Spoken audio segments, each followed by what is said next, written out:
if you've noticed in Revelation, like the first 3 chapters, the word church appears 19 times, and then once again in chapter 22 at the very end. People say this supports the rapture because since the church isn't mentioned in the next few chapters, that it must be gone in the Great Tribulation. But we must examine, why does it say the church 19 times in Revelations 1 through 3, but then it quits after so long? So let's look at the things. In Revelation 2, verse 1, you have, to the angel of the church of Ephesus. Alright, then you have, to the church of Ephesus. And then verse 8 of chapter 2, and to the angel of the church of Smyrna.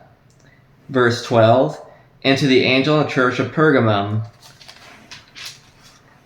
Then verse 18, to the church of Thyatira.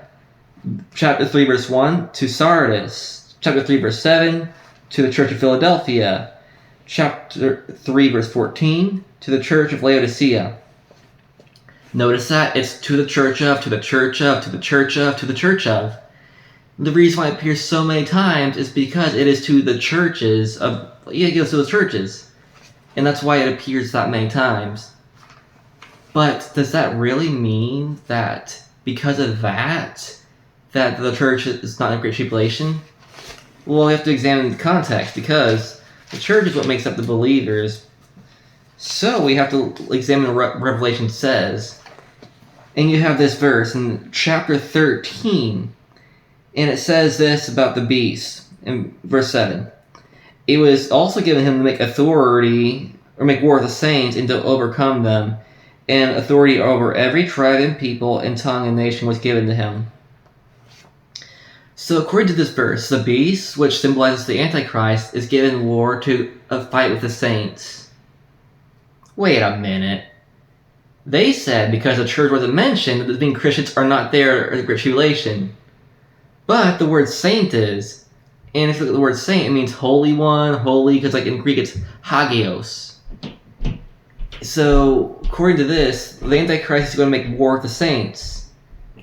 But if they were raptured out, why does Revelation say the Antichrist is going to make war with them? Do you know that 1st and 2nd John, 1st and 2nd Peter, Hebrews, and Jude, the word church, and even its Greek version, ekklesia, never occurs in those books?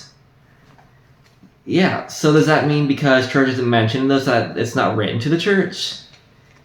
If you go to Jude, beloved, while I was making every effort to write to you about our common salvation, I felt the necessity to write to you appealing that you contend earnestly for our faith, which is once for all handed down to the saints.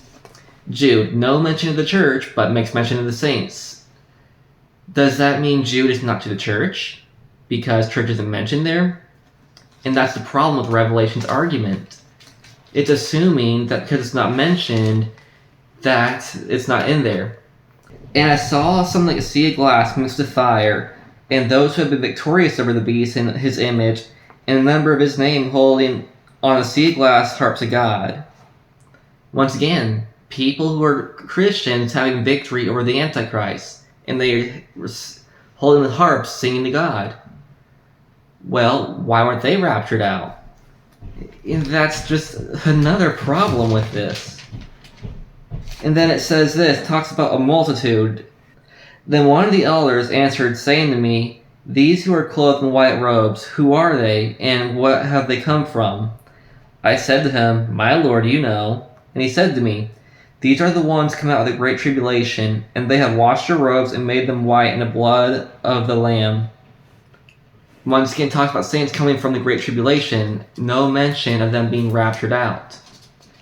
And if you go to Revelation 20, Satan and the Antichrist are now defeated, and it says this in verse 2. Then I saw thrones, and they sat on them, and judgment was given to them. And I saw the souls of those who had been beheaded because of the testimony of Jesus and because of the word of God, and those who had not worshipped the beast or his image, and not received the mark on their forehead and on their hand, and they came to life and reigned with Christ for 1,000 years. Well, once again, Christians who were beheaded by the Antichrist.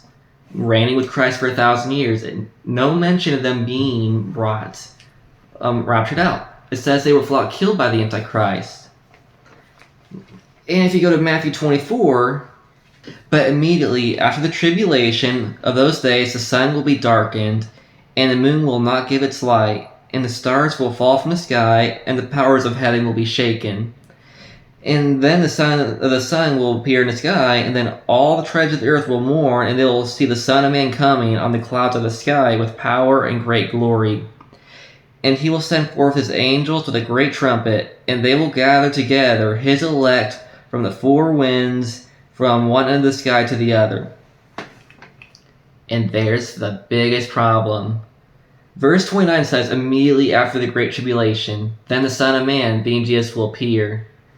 Verse 31, then he will gather the elect. So if they didn't face the great tribulation, why is he here to gather them after it? This verse in Matthew is completely incompatible with the pre-tribulation rapture. If you look at that, the Bible completely contradicts what it teaches. But God will indeed guard the church, whenever it may be, during the great tribulation. Bye.